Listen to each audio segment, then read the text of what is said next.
Olá, meu nome é Bruna, eu sou arte terapeuta junguiana e tô aqui trazendo o bate-papo da Chapeuzinho Vermelho que quase não rolou, porque quanto mais eu olho para este conto e mais tento pensar ele, mais eu percebo que nada sei, que me faltam conteúdos. Mas, como eu tô na fase do melhor feito do que perfeito, tô jogando pro mundo. Gente, esse conto foi muito mobilizador. Eu não sabia que existiam tantas pessoas interessadas em adentrar o mundo da Chapeuzinho Vermelho e eu não imaginava o quanto esse conto ele seria tão potente. Óbvio, eu acredito na potência dos contos de fadas, até porque eu não estaria fazendo isso e essas vivências todas se eu não acreditasse. Mas, sabe quando você não dá nada? Você fala, vamos ver esse conto aí. Uma galera falou que era interessante fazer, mas vamos ver qual que era esse conto. Gente, foi intenso, foi uma vivência intensa. E toda vez que eu olho para esse conto, como eu disse, percebo que nada sei. Então, com toda a humildade do mundo, eu vos digo que a minha percepção sobre esse conto é a partir dos conhecimentos que eu tenho hoje. Pode ser que daqui 2, 3 anos, atuando como arte terapeuta, com novos estudos, eu tenha outras percepções sobre esse conto. E sintam-se à vontade para trazer os insights de vocês, porque aqui, ó, a gente aprende um com o outro. Mas, por enquanto, é isso. Eu percebi durante o bate-papo, nessa vivência eu consegui fazer um bate-papo, que algumas coisas ficaram confusas e dei uma remodelada nos slides, mas eu espero que traga alguns insights para vocês. Espero que não fique tão confuso. Mas é isso, vamos lá. Chega de blá blá blá, porque eu falo muito. Vamos começar. Vou colocar minha telite aqui. Opa, ficou muito grande, né, gente? Melhor. Então, vamos pro nosso bate-papo sobre a Chapeuzinho Vermelho. A gente começa, né, eu fiz esse apontamento, comentei no início, que é um conto curto, ele é muito rápido. Comparado às outras vivências, foi necessário 20 minutos, 15, 20 minutos das vivências para a leitura do conto. A Chapeuzinho foi rapidinho. Até porque eu escolhi a versão que mais se parece com a versão mais antiga que eu encontrei. Que tá lá no blog as versões que eu achei. Tem a dos irmãos Green, tem a do Charles, que eu não sei falar o sobrenome dele. E tem uma versão que tá dentro de um livro, que é sobre um outro assunto, livro, mas ele usa essa versão, é uma versão bem sangrenta, uma versão que ela come, ela bebe o sangue da avó, assim. Falei, não, uma vivência, muito perigoso usar isso, essa versão. Peguei a do meio termo. Não a versão dos irmãos Green, que eu ando percebendo que é super moralista, nada contra, mas assim, tem essa questão da moral, dessa questão da reza, do cristianismo, que rondam as versões deles, mas também não é a versão mega sangrenta, que foi a primeira que eu encontrei. Eu peguei a do meio pra fazer a vivência, e é mais ou menos o que a gente explora aqui. Mas quase todas têm a mesma coisa, entendeu? Umas versões não tem uma coisa, por exemplo, a versão mais antiga não tem essa questão do vermelho, do capuz vermelho, não tem. Mas... E a parte do caçador também, que tem na versão dos irmãos Green, não tem nas versões anteriores. Mas vamos lá. Conto curto, rápido, objetivo. E a gente começa com 3 figuras femininas e a ausência de uma figura masculina. E não apenas 3 figuras femininas, mas 3 gerações da mesma família. Isso já é muito interessante. A gente tem a menina, a gente tem a mãe, aí tem umas palavras aqui, e a avó. Olhando para esse lado mais arquetípico, a gente pode pensar que essa menina, que é a Chapeuzinho Vermelho, ela tá falando da criança, do puer. Então ela traz essa coisa da inocência, de ser pura, de ser virgem, de uma pessoa, uma criança que desconhece os perigos da floresta, desconhece os perigos da vida. Ela não conhece as partes sombrias de si, as partes sombrias do mundo. Ela é imatura, está muito associada à infância e adolescência. Me lembrou de Afrodite, Coré, sabe o mito da Perséfone? Mas a Coré, antes de se tornar Perséfone, antes de ser raptada. Oxum e Ártemis. E aí a gente tem a mãe, Quando a gente pensa nessa mãe um pouco mais positiva, que é o caso desse conto, a gente pensa numa mãe que ela é cuidadosa, ela dá orientação, avisa sobre quais são os limites, ela fala, olha, isso aqui vai dar ruim, hein, filha? Ela oferta alimento, né? Ela oferece o leite materno que nos nutre, ela oferta calor, ela é a geração, ela gera, a mãe ela gera, ela cria, ela é guerreira, não mexe com o filho de uma mãe que ama teu filho, que tu vai ver. É a matriz da vida, ela gesta, ela nutre, pode ser associada a Maria, mãe de Jesus, mãe de Gaia, Deméter, Hera. Ela é a função orientadora do self nesse conto, ela que indica qual que é a missão da menina. E a gente tem a avó. A avó a gente pode fazer uma associação com essa sabedoria ancestral, com a fonte profunda e madura do ser. Ela é rainha do submundo, ela já passou por todas as experiências, ela já tem contato com as próprias sombras, ela já vivenciou o submundo. E agora ela tem toda a sabedoria em suas mãos. Ela faz a conexão com a nossa história da família, de família. Ela tem todas as histórias da infância, né? Nos conecta com esse mistério, né, ancestral. Então ela tem os mistérios da luz e sombra que só a idade proporciona, ela é conselheira e ela é muito equilibrada, então ela tem um discernimento ali, né, associada a Hecate e a Nanã. Vou abrir depois um link que fala um pouco sobre a avó, mas daqui a pouquinho. No conto, na versão que eu li para as meninas, tem essa pequena ênfase, né, a mãe e a avó eram apaixonadas, loucas pela menina. Então existe aí um amor, né, reinando essa família. A gente percebe também que não existe a presença de um masculino. Não tem um rei, não tem um pai, não tem um príncipe, não tem nada. E isso a gente pode associar com a nossa parte masculina. Nós, mulheres, a gente tem o masculino dentro da gente e os homens femininos dentro deles. A gente não tá falando de gênero. Inclusive, trouxe aqui um trecho para ler com vocês sobre isso. Gente, esse livro tá sendo maravilhoso, viu? O Vício da Perfeição. Tô adorando isso daí. Enfim. Então, a gente chama de masculino o ânimos. A gente chama de ânimos esse aspecto masculino dentro das mulheres. Então, o ânimos é um arquétipo cujas raízes se encontram no inconsciente e atua como psicoponto, elo de ligação, com a consciência, onde atua como uma função. O ânimos é o contraponto masculino do inconsciente que interage de forma complementar na consciência feminina. Como o ânimos corresponde ao logos, ele está ligado à razão, às argumentações, opiniões, julgamentos, ação. É devido ao impulso do ânimos que a consciência feminina se lança ao mundo, age, conquista, muda, compete, racionaliza. E aí eu trouxe, só me falta eu não ter marcado, ai, Brasil. Aqui, na página 20 do Vício da Perfeição, a Woodman, ela fala assim: masculinidade e feminilidade nada tem a ver com reserva de propriedades de um corpo masculino ou feminino. Se somos biologicamente mulheres, o ego é feminino, e dentro de nós carregamos nossa própria masculinidade, que Jung chama de ânimos, que a gente vê que nesse conto não tem a representação desse ânimos. Não tem contato, a gente tem uma mãe, a gente tem uma avó, mas a gente não tem um avô, a gente não tem um pai. Ninguém. Apenas 3 mulheres nessa família. Então, ela se destaca. É mais uma questão de diferenciação psíquica que biológica. A energia Yang é o masculino criativo, avança com persistência e deliberação rumo a seus objetivos até se tornar muito intenso. A energia masculina positiva se orienta por metas e tem a força de vontade de avançar para realizá-las.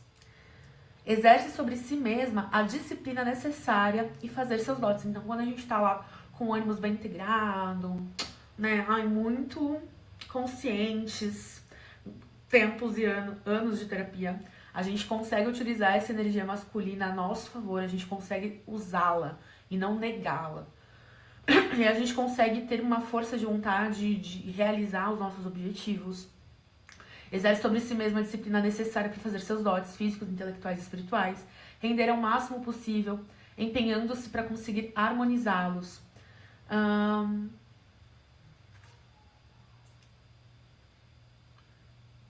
não tem de depender, tá. Enfim, daí depois ela fala sobre a importância de manter os dois equilibrados, ela dá um exemplo de uma vez que ela foi velejar, enfim, da gente conseguir balancear essa coisa do feminino e do masculino dentro da gente e ouvir a nossa intuição, mas também executar, enfim, gente, realmente é muito interessante. E isso ela destaca, acho que é importante pra gente poder entender a necessidade e o porquê é importante fazer essa pausa e perceber que não tem masculino nesse conto, no início desse conto. A gente tem 3 figuras, então a gente já sabe que tá faltando uma figura aí. Tem ausência, porque 4 é a nossa totalidade, é o nosso objetivo. A gente tem 3 figuras. E são todas mulheres. E ela diz aqui, identificar-se com um ou outro, ou com o feminino, ou com o masculino, apenas, pode levar a um mergulho no oposto. Quanto mais me empenho na radialidade branca de um lado, mais negra é a energia que o inconsciente se constela às minhas costas. Então, e aí ela traz o exemplo do velejar, da gente conseguir utilizar essas sabedorias e esses nossos conteúdos internos a nosso favor de forma equilibrada, porque juntos velejam super bem, conseguem sentir o ar e tal, é muito interessante. Mas este não é o ponto, a gente tem aqui um conto que começa sem homens, sem reis. Ai, meu Deus. E a gente sabe que não tem príncipe. E aí lá nos primeiros parágrafos do conto a gente descobre que a avó ela fez um capuz vermelho para sua neta. Então essa anciã, essa mulher que já passou, que tem toda a sua experiência, ela entrega algo muito simbólico para essa menina. E essa coisa simbólica, que é esse capuz, ele acaba se tornando algo que identifica a neta. As pessoas passam a identificar aquela garota como a Chapeuzinho Vermelho, a menina do capuz vermelho. Olha como é importante, né, esse capuz, elas vestir isso se torna a identidade dela.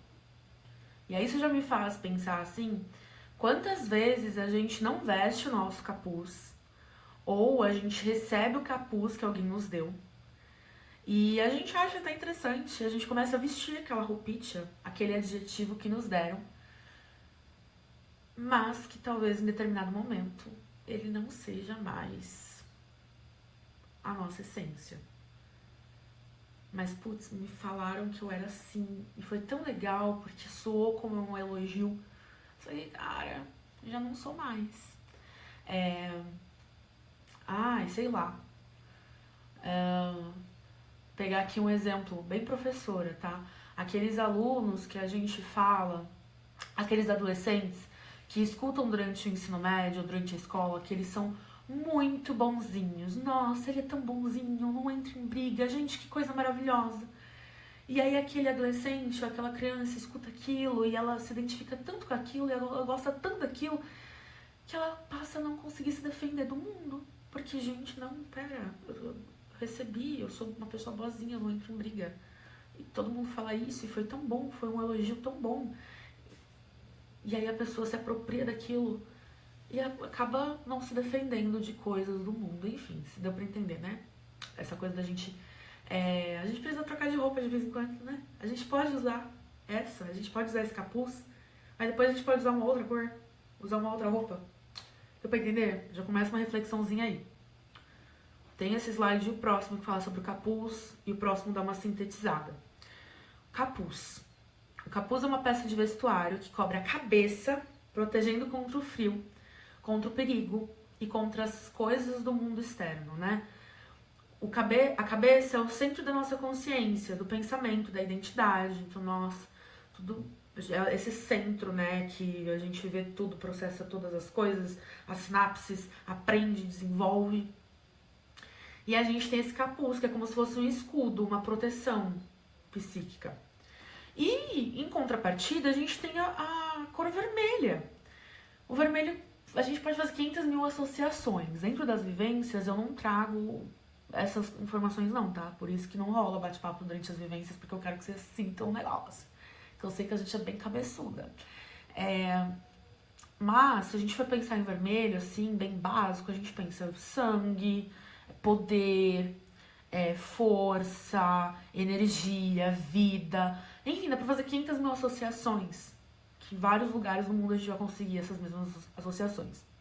A transformação, pode estar ligado também ao fogo alquímico. E também essa coisa da menstruação, né? Esse sangue, então a gente tem uma menina com a cor vermelha, a menina com sangue. A gente pode pensar nessa coisa do menstruar, da primeira menstruação, do tornar-se mulher, né? Do ir para fazer um rito de passagem, ter um momento de passagem. Essa menina recebe este manto, esse capuz, que ao mesmo tempo que a protege, também tem um simbolismo muito forte de uma cor que pode nos mostrar e nos provocar a pensar num rito de passagem da criança para a adolescência. Ao mesmo tempo, o vermelho ele chama muita atenção. Então pensa numa garota com um capuz fucking vermelho no meio de uma floresta. Ah, meu amor, você acha que as pessoas não vão reparar nela? Óbvio que vão vê-la andando por ali. Então, ao mesmo tempo que a gente tem essa coisa que protege do frio, protege da sombra, expõe. Eu tô protegida, mas eu sou vista por tudo e por todos. Será que eu tô realmente protegida? Será que talvez... Vocês estão entendendo? Olha aí a situação. Então aqui, o capuz vermelho é um sinal externo e interno de que a menina está entrando em uma fase nova, importante e vulnerável da vida. A passagem da infância para a idade adulta, para a adolescência. Essa vulnerabilidade, que é essa coisa do estar vermelha no meio de uma floresta. Ela é uma pessoa vulnerável, ela está vulnerável ali. O vermelho é o sinal da transformação, da iniciação, da exposição à vida real e aos seus riscos, uma marca que ela já não é mais uma criança indefesa, ela precisa desenvolver algumas habilidades. A peça carrega a bênção e a responsabilidade do feminino ancestral, foi dada pela avó, uma espécie de emblema ou traje ritualístico que anuncia a passagem da menina para o mundo dos adultos e da consciência ampliada. Simboliza a proteção, mas também a torna visível e identificável, que significa que a menina não está mais protegida da totalidade do mundo. Ela pode ser vista, abordada e testada. Essa dualidade entre proteção e exposição é parte do rito de passagem. Ela é protegida pelo feminino ancestral e pela herança da avó, mas também exposta ao mundo, aos perigos e à sombra. Ela precisa entrar em contato com alguns conteúdos sombrios. Só que a gente tem um pequeno problema. Tá, então recebeu o capuz, tudo lindo, a vida acontece e tal, mas essa avó, ela adoece. Olha só, a avó que a gente viu aí, que tem uma sabedoria interior, ancestral, que carrega aí a história de toda a família, dos que vieram antes, dos novos, ela tá desnutrida. É como se essa sábia, essa anciã muito sábia, de dentro da gente, ela estivesse fraca. Por uma falta de cuidado, de atenção, de presença. E até um alerta, né? Tá fraco, um alerta para a necessidade de restaurar, de nutrir, de reanimar essa parte fundamental da psique. Tá. Essa senhora doente é como se ela quase estivesse implorando pra gente assim: toma a responsabilidade da sua vida, restabeleça uma ligação com a sua sabedoria interna para realizar o seu rito de passagem, para passar pelos processos que você precisa passar. E essa menina, ela é convidada a sair da sua zona segura, da casita da mamãe, que oferta tudo, que lhe entrega tudo, para atravessar uma floresta sozinha, enfrentar os desafios dessa floresta, para ir nutrir, restabelecer essa sabedoria interna, essa ancestral que está enfraquecida. E aí ela recebe então o pão, o pão, o bolo, manteiga, tem versões que é o pão. O bolo e a manteiga para levar pra avó. E aí essa coisa da manteiga e do bolo é interessante, porque tanto a manteiga quanto o bolo não são coisas que você colhe. Aí pega umas frutas que já nasceram assim do pé da árvore, tá no chão, coloca lá e se leva. Não. Precisou passar por um processo, uma pessoa que conhece, que tem os conhecimentos alquímicos mínimos, que já vivenciou muitas coisas e que é a geradora, a nutridora, a orientadora, ela preparou. E aí ela entrega para a filha. Essa coisa que foi preparada, foi processada, foi cozinhada, os ingredientes que tiveram que se reunir lá na batedeira e entrar em conflito um com o outro e depois se juntar, integrar. Ó, alquimia, que é o que esta menina precisa fazer. Então ela recebe esse alimento, que é o alimento que vai ser responsável por nutrir aquela anciã. A mãe entrega à filha algo já processado, como se dissesse: aqui está algo que eu elaborei. Pegue isso que eu te dou e leve para onde tudo começou. Olha que interessante. A mãe, que recebeu as bênçãos da própria mãe, né, que agora é a avó, tem este conhecimento de algo que pode nutrir aquela anciã, entrega para essa menina que está realizando seu rito de passagem, para que ela retorne para aquilo que é mais ancestral dentro dela, para uma sabedoria muito grandiosa, para uma nutrir aquela que já passou por todos os processos, conhece o lado luz e sombra. Tu precisa ir lá, volta para lá. É um retorno, mas um retorno que é transformador. E aí essas frases que eu achei bem bonitinhas, impactantes. O caminho do feminino, que se constrói a partir do que veio antes, mas que precisa ser redescoberto com consciência e nutrido para não se enfraquecer. A mãe está passando um saber que foi preparado e cozinhado, e ela lhe entrega junto com esse saber uma missão. Manteiga e o bolo. O bolo e a manteiga são símbolos de alimento, energia psíquica e nutrição da alma. Essa ação simboliza o esforço consciente para nutrir, restaurar e cuidar do lado sábio da psique. São alimentos que precisam de preparo, de tempo, de união de ingredientes e fogo, precisam de um processo alquímico para serem gerados e finalmente nutrir. Já falei sobre isso. Então, essa menina, ela recebe a tarefa. E aí a gente entende que essa é a missão dessa menina. Ela precisa alimentar e nutrir essa avó doente.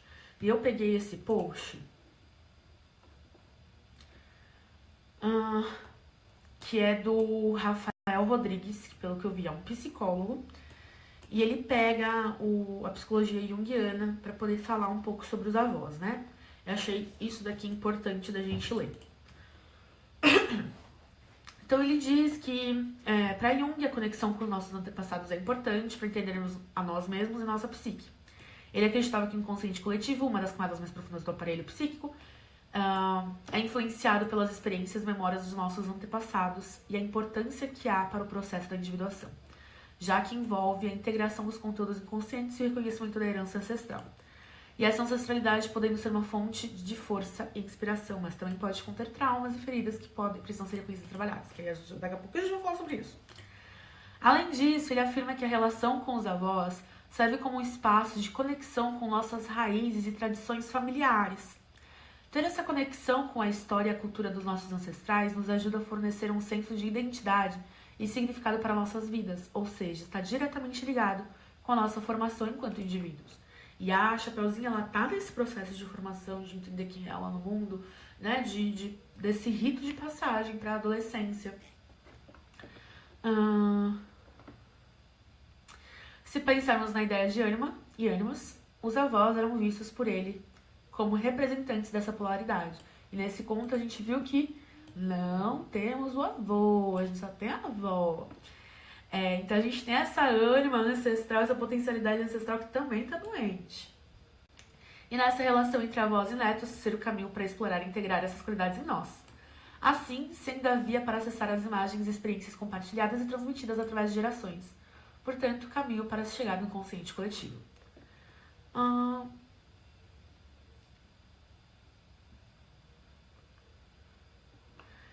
Para Jung, as figuras dos avós são frequentemente vistas como as guardiãs da tradição e da cultura familiar, sendo ratificado pelo querido professor Jorge Braga, onde falava que as mulheres são as que carregam a ancestralidade do mundo, já que seus óvulos vieram de suas mães, avós, bisavós e etc. Elas são as responsáveis por transmitirem valores, histórias e experiências. Então, imagina que encontro poderoso seria esse da Chapeuzinho com sua avó. Essa menina que vem e nutre essa sabedoria interna dela mesma. Essa ancestral. Quantas histórias essa avó não poderia contar pra ela? Antes que o lobo chegasse, né? Deixa eu voltar. Voltamos. Ai, gente, foi. E aí, essa menina, então, pega lá sua cestinha e vai pra floresta.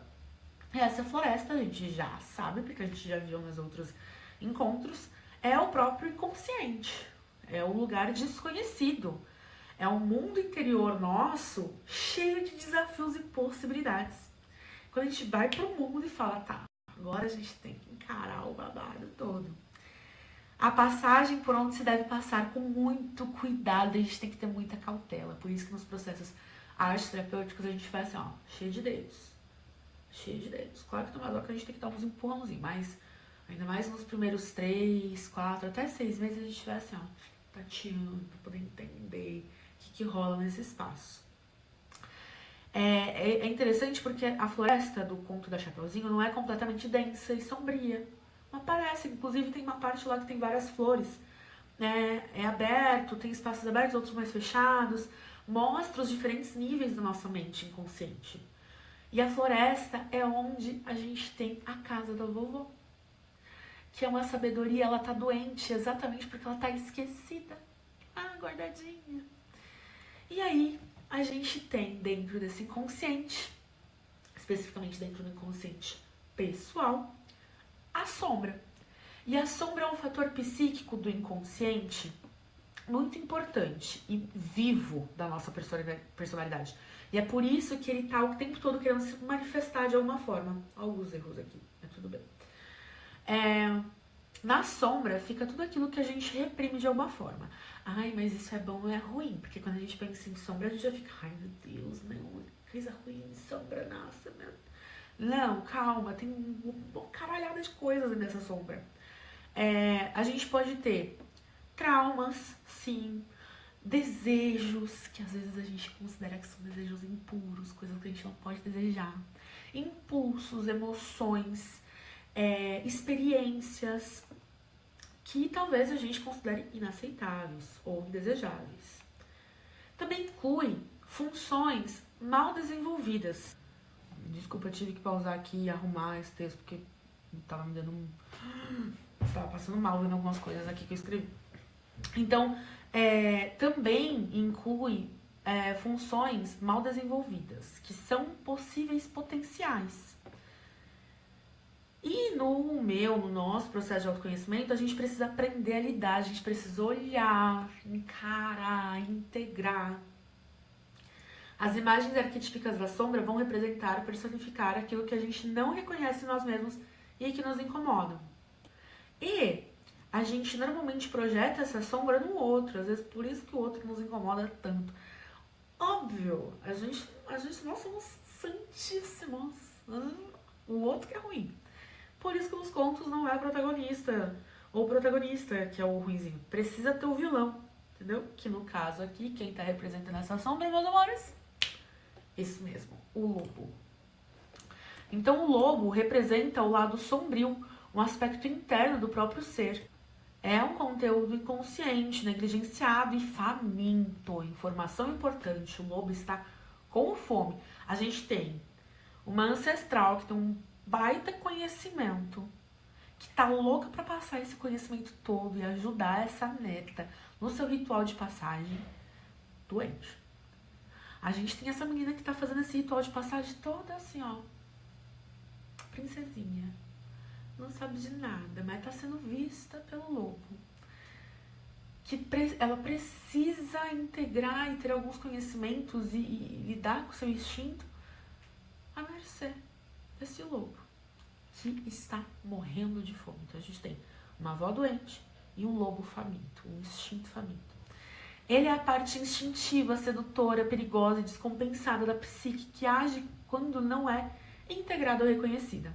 O lobo, como sombra, precisa ser enfrentado e dominado para que não engula a consciência, para que não engula o Chapeuzinho e nem engula a avó.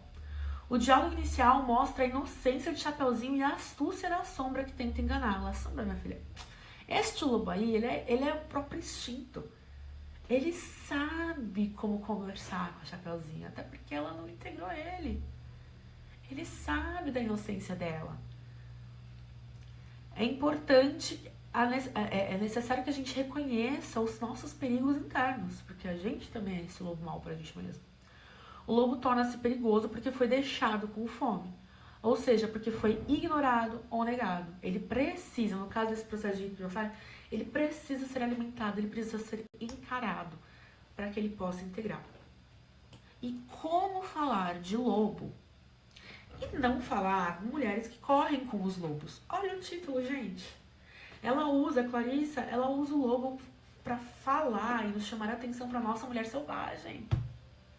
E aí eu peguei o início, na página 16, que é quando ela fala sobre esse lobo, né? Olha isso. Olha o que é um lobo saudável e não um lobo faminto. Os lobos saudáveis e as mulheres saudáveis têm certas características psíquicas em comum. Uma percepção aguçada. Chapeuzinho tem isso? Ela tá desenvolvendo. Depois a gente vê melhor isso, mas ainda não tem. Espírito brincalhão e uma elevada capacidade para a devoção. Os lobos e as mulheres são gregários por natureza, curiosos, dotados de grande resistência e força. São profundamente intuitivos e têm grande preocupação para com seus filhotes, seu parceiro e sua matilha. Têm experiência em se adaptar a circunstâncias em constante mutação. Têm uma determinação feroz e extrema coragem.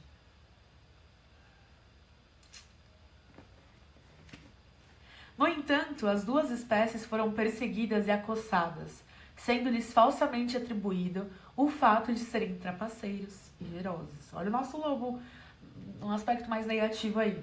Trapaceiros e ferozes, excessivamente agressivos e de terem menor valor do que seus detratores. Foram alvo daqueles que prefeririam arrasar as matas virgens, bem como os arredores selvagens da psique. Aí ela fala, né, sobre a mulher selvagem, enfim. Mas olha só, a gente tem um livro que utiliza o lobo como um símbolo, uma imagem para associar a algo selvagem, ao nosso instinto. Olha essas qualidades, uma mulher que ela tá bem com seus instintos, sua intuição, ela é ágil, ela consegue detectar os perigos da floresta, da vida. Mas, nesse caso, o nosso lobo está com fome. Não tá positivinho, não.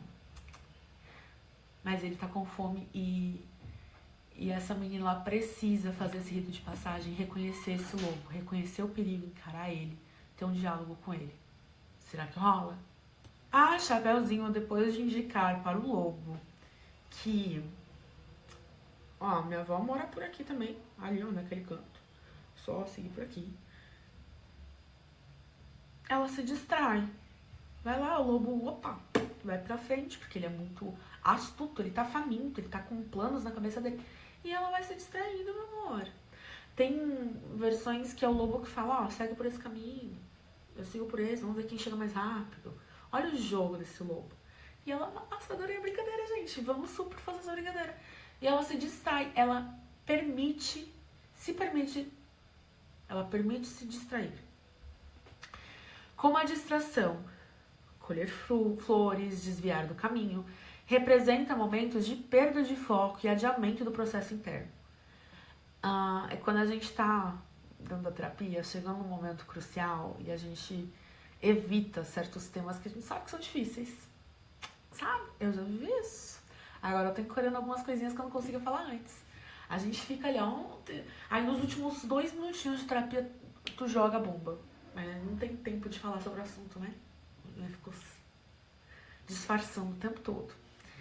Quando a pessoa adia seu processo interior e se distrai com o mundo das flores, o mundo encantado, cor-de-rosa, que é importante sim, mas tem horas que a gente precisa olhar para o mundo das sombras. Ela entra numa zona de autotraição. Quando a nossa alma ela tá pedindo pra gente encarar conteúdos sombrios, gente, é muito difícil a gente se manter no mundo cor-de-rosa. Às vezes a gente precisa sim mergulhar nesse processo da sombra. E depois a gente volta pra cá, depois desce pra lá e tá tudo certo, tá tudo, é saudável. Esse adiamento permite que vícios, a preguiça, a procrastinação, distração, auto-engano, tô descobrindo agora que distúrbios alimentares também, tomem o lugar da consciência. Chapeuzinho se distrai e se desconecta de sua intenção inicial. E aí o lobo age. Até os bons motivos podem levar ao erro se estiverem desconectados da consciência plena da verdade interior. Das coisas que a gente sabe que não é nossa verdade. Mas, é tão bacana, é tão legal, por que não? E aí a gente acaba se distraindo do nossa verdade interior. Há um risco em se apegar a um caminho florido e negacionista, que evita o confronto com a dor, a sombra e os conflitos internos. Tá perigoso. E aí o lobo chega e ele devora a vovó. Enquanto o Chapeuzinho se distrai, a vovó, a sabedoria, a intuição, a ancestralidade, tudo aquilo que a gente viu, segue enfraquecida, solitária, com fome e ser do lobo. O lobo consegue entrar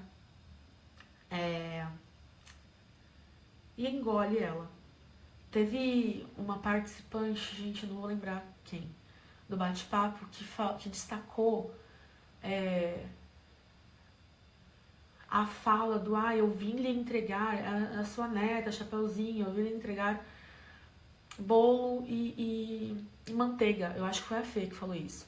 Que talvez, se ele tivesse dito outra coisa, aquela avó não teria falado como abrir a porta.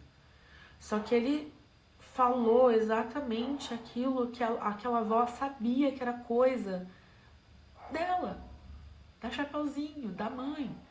Então esse lobo, ele sabia como ludibriar, como enganar, ele tinha os códigos certos pra falar com essa avó. E ele consegue acessar essa casa.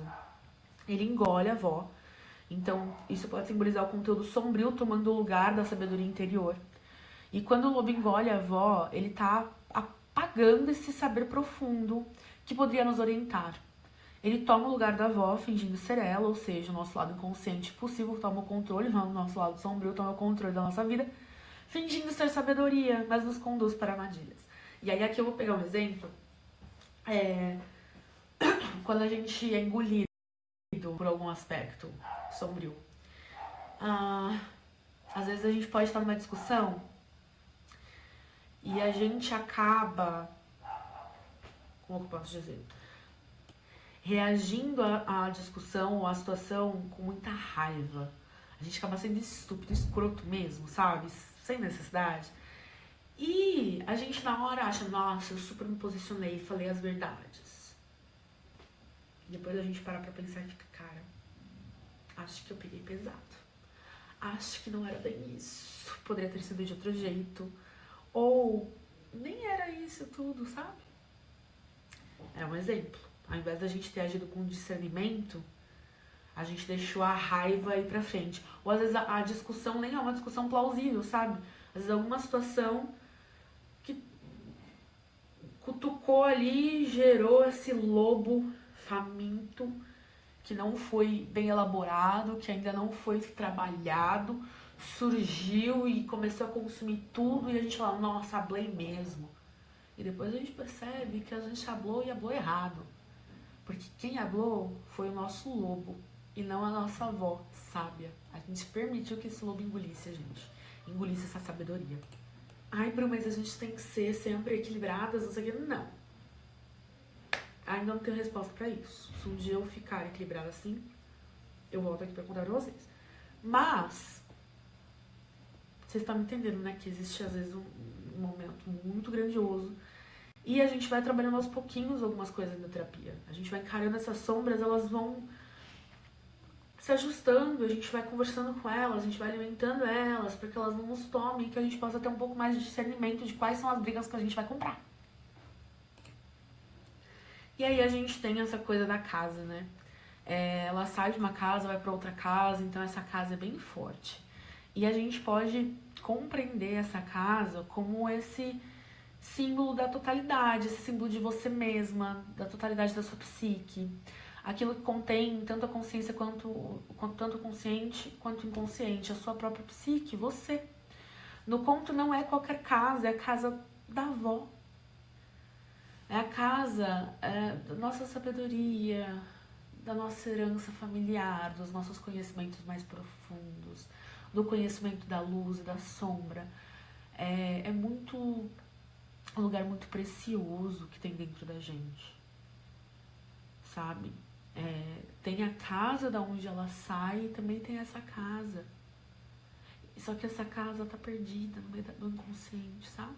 Tá precisando de um cuidadinho. É um lugar de origem, de sabedoria antiga que remete às raízes femininas, ao inconsciente coletivo feminino.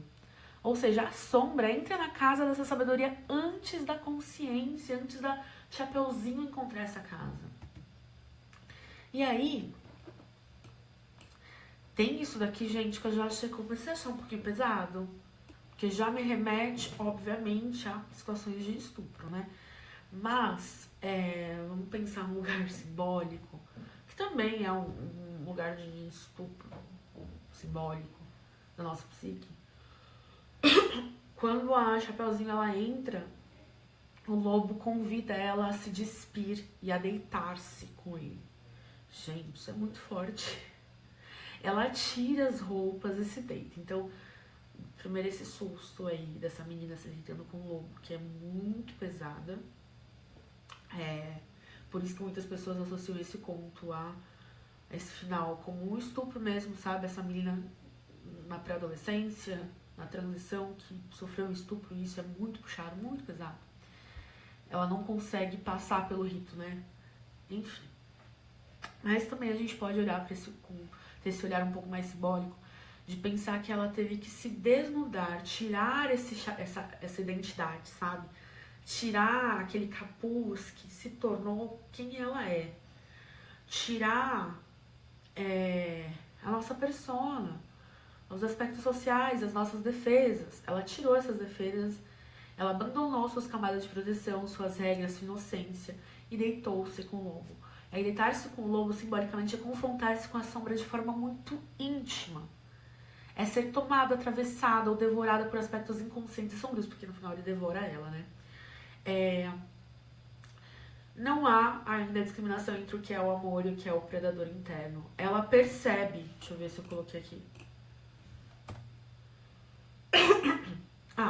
Aqui. O disfarce é desconfiança. O lobo, ele se disfarça da avó. E isso mostra, às vezes, a nossa confusão interna. Lembra que eu falei do exemplo da raiva? Às vezes a gente é tomado por algum sentimento e a gente fala, nossa, eu fui muito, eu arrasei. Será?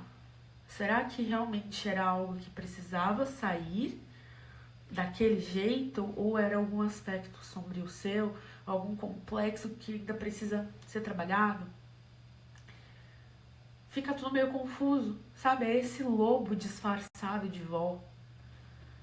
A dissociação entre ego e a sombra já não sabe mais quem é quem. A Chapeuzinho, olha só que interessante, a Chapeuzinho, ela percebe que tem alguma coisa de errado.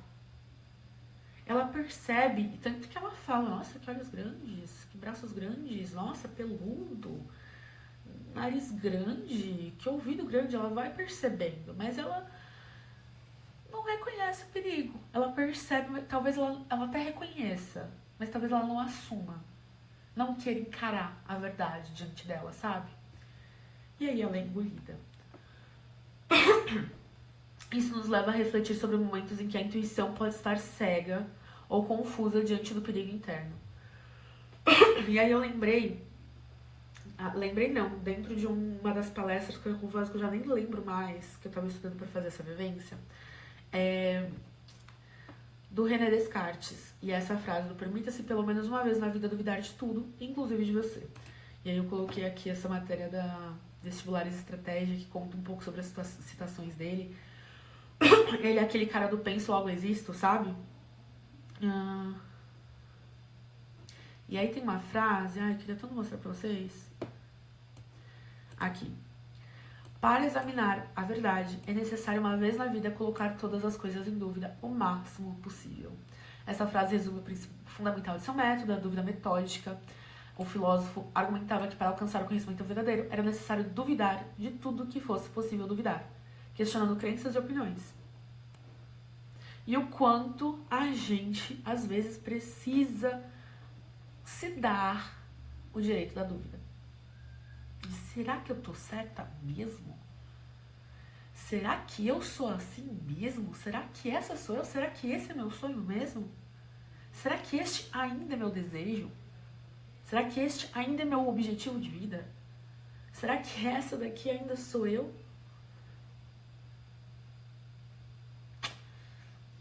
Falando isso pra vocês, já tô refletindo. O meu próprio ser arte terapeuta, que eu tô aí umas questões. O que pra mim serve, o que não serve.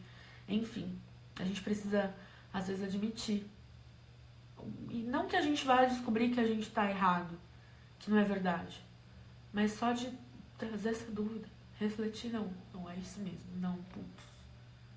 Tá estranho isso aqui. Preciso mudar. Não sou eu mais.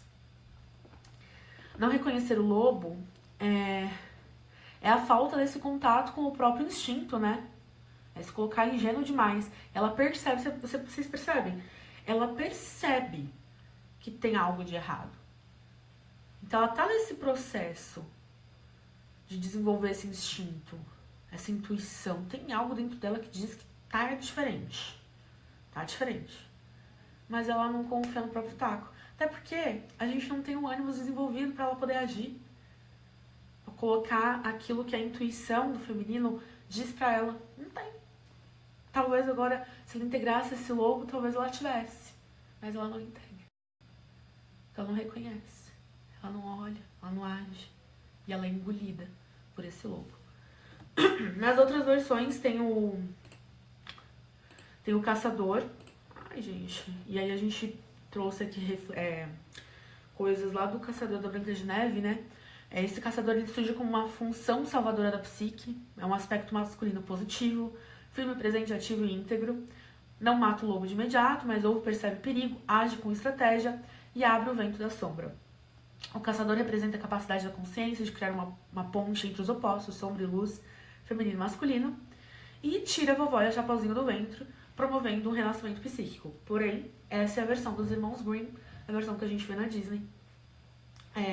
E a gente até conversou no bate-papo sobre as versões que vão surgindo. Talvez serem versões que aquele coletivo do momento esteja precisando ouvir. E a Vivi, eu tô fazendo um curso de contos de fada com a Vivi, eu não lembro o sobrenome dela. E ela trouxe um aspecto da Raquel, da novela Vale Tudo. Que a Thaís Araújo é maravilhosa, uma atriz divina. Só que a personagem, ela é tão boazinha, tão íntegra de tudo, que as pessoas estão falando no thread, né, no Twitter, tipo, ai, gente, tá bom, uma pessoa não é 100% assim, para. Ela tá sendo criticada. E a gente tá tendo muitos filmes e versões dos vilões dos contos, né? Então, quantas vezes a gente precisa, no coletivo, de novas versões também. Mas tudo bem. E aí eu percebi que eu pulei as partes do Devorada, né? O lobo devora Chapeuzinho, que simboliza a regressão da consciência, a perda do eu para a sombra. A gente tem então um final, seguindo a versão mais antiga, a versão do Charles Perrault, morre. A Chapeuzinho, ela morre. Ela é devorada, ela morre. A gente tem a perda do eu para a sombra. Essa morte simbólica representa fases em que perdemos o controle e nos deixamos dominar por impulsos inconscientes. Se você adia o encontro consigo mesmo, a sombra assume o comando. O lobo disfarçado de vovó é a ilusão do ego desconectado da essência. Isso simboliza quando a sombra toma conta do ego. Não há mais discernimento, clareza e reflexão. A história termina com a consciência derrotada, que representa muitas pessoas que ficam presas nesse estado sem saber como sair. E aí a gente pode ouvir contos de fada para poder avisar a nossa psique que pera, olha o perigo. O ato de ser devorado equivale simbolicamente a um estupro ou uma derrota psíquica que impede uma maturação. Então ela não consegue fazer o percurso dela, ela não consegue realizar a missão que ela recebeu. Ela não consegue realizar o rito de passagem. Quando a sombra domina, a pessoa perde a capacidade reflexiva e crítica, fica inflamada, autocentrada e vive apenas pelo conteúdo inconsciente, reagindo, negando a realidade. Se nega a sombra, passa a se identificar com a persona realizada, idealizada. É isso que a gente comentou sobre o mundo cor-de-rosa, né? Às vezes a gente fala, não, eu vou manter naquele adjetivo, nessa carapaça, sem integrar o seu lado sombrio, o seu lado escuro. Isso não quer dizer que você vai deixar de ser uma pessoa boa, não. Você pode ser uma pessoa maravilhosa, que eu sei que você é.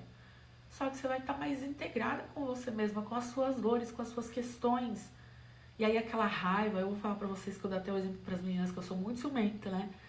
E eu tô lidando com ciúmes na terapia, ó, há um tempo. Tem horas que esse ciúmes, ele vem, ele me toma por inteiro. E tem horas que eu tô conseguindo melhor me entender. Não, pera, isso daqui eu acho que vem dos ciúmes, então deixa eu processar primeiro antes de falar. Tem horas que eu sou tomada, ainda tô nesse processo. Isso não faz com que eu seja uma péssima pessoa. Espero que não. Quanto mais essa sombra é negada, mais ela se alimenta e exige espaço. E aí quando ela vem, se a gente não trabalha essas sombras que estão pedindo para serem olhadas, quando elas vêm com tudo. Crises e questões. O objetivo não é eliminar a sombra, mas integrá-la, reconhecê-la sem que ela nos domine. O caminho saudável é reconhecer em si a possibilidade do erro, da sombra, mesmo que ela não se manifeste ativamente. A devoração também é um rito de passagem, um retorno ao útero, simbólico, que prepara a transformação. Então, pera. E aí eu até peguei de novo o livro da Mulheres que Correm com os Lobos para poder falar sobre isso, porque tem um conto aqui que não tem finalzinho feliz também. Essa coisa do ser devorado e aí volta para esse útero da sombra, né? Volta para um lugar fechado. Pode falar assim, pera, gata, tu tá sendo preparada para um novo. Que é o que acontece com a gente não morre. A gente morre na vida, a gente não morre pelas nossas questões, né? Quando a gente é engolida por essa sombra, a gente foi engolida pela sombra, mas é sempre um momento de a gente pausar, se recolher no nosso úterozinho, se preparar para tentar de novo. E é isso que essa parte do livro que eu vou ler para vocês fala. No capítulo 8, ela fala sobre as armadilhas, arapucas e iscas envenenadas. E ela conta sobre a mulher braba e os sapatinhos vermelhos. Ela conta dos sapatinhos vermelhos. E ela diz assim, na parte da perda brutal. O horripilante fecho dessa história é típico dos finais de histórias de fada nas quais a protagonista espiritual é incapaz de completar um esforço de transformação. Que é o nosso caso. A Chapeuzinho, ela não consegue fazer. Ela não consegue passar pelo processo de transformação. Em termos psicológicos, o episódio brutal comunica uma verdade psíquica imperiosa. É como se fosse um grande alerta nesses contos. Essa verdade é tão urgente esse recado de ei, presta atenção, olha para suas sombras, reconheça elas, porque senão você pode ser devorado por elas. É uma coisa tão forte que o conto ele precisa parar aí para chocar. Essa verdade é tão urgente, então tão fácil de ser descartada, que dizemos, sim, entendo. E seguimos, mesmo assim, na direção da nossa ruína, que é improvável que prestamos atenção ao aviso se ele for expresso em termos mais leves. Então precisa, às vezes, ter um final cruel pra gente poder mostrar pra nossa psique, mostrar pro nosso interno e levar o choque de, pera, vamos acordar pra vida, meu amor? Vamos encarar as coisas.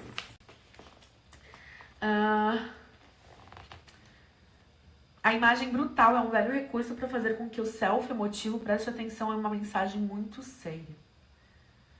E ela diz, né, a verdade psicológica da história dos sapatinhos vermelhos, no nosso caso, do Chapeuzinho Vermelho, é de que a vida expressiva da mulher pode ser sondada, ameaçada, roubada ou seduzida, a não ser que ela se mantenha fiel à sua alegria básica, ao seu valor selvagem, a sua intuição, ou que os resgate. Ela fala um pouco sobre essa coisa do conto específico. Sem uma firme participação na natureza selvagem, a mulher definha e cai numa obsessão pelo que a faça sentir melhor, ou ela pode ser engolida pelo lobo. E aí eu destaco algo muito esperançoso, né? Apesar de os contos de fada acabarem ao final de 10 páginas, apesar dessa história da Chapeuzinho acabar com ela sendo engolida pelo lobo, nossas vidas não acabam junto. Nós somos coleções de muitos volumes. Na nossa vida, mesmo que um episódio represente um desastre total, a gente fica, putz, acabou, já era, ferrou tudo. Cheguei no final, nossa, tudo de ruim aconteceu. Mesmo com isso, sempre há um outro episódio à nossa espera. E depois mais outro, e mais outro, e mais outro. Há sempre outras oportunidades para acertar, para mudar nossa vida do jeito que merecemos que ela seja. Não percam tempo amaldiçoando alguma derrota. O fracasso é um mestre mais eficaz do que o sucesso. Ouçam, aprendam, insistam. É isso que estamos fazendo com essa história. Estamos ouvindo sua mensagem antiquíssima. Estamos aprendendo lições sobre modelos deteriorantes para podermos prosseguir com a força de quem sabe pressentir as armadilhas, arapucas e iscas antes de nos defrontarmos com elas ou de que com elas nos envolvemos.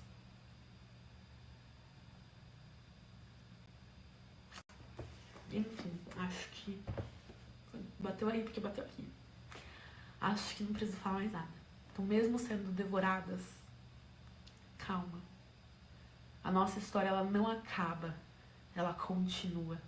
E com esse retorno, com este conto, com os aprendizados da vida, com as nossas derrotas da vida, a gente ganha oportunidades de fazer diferente depois. E de nos reconstruirmos e passarmos pelos processos de transformação e pelos nossos ritos de passagem novamente.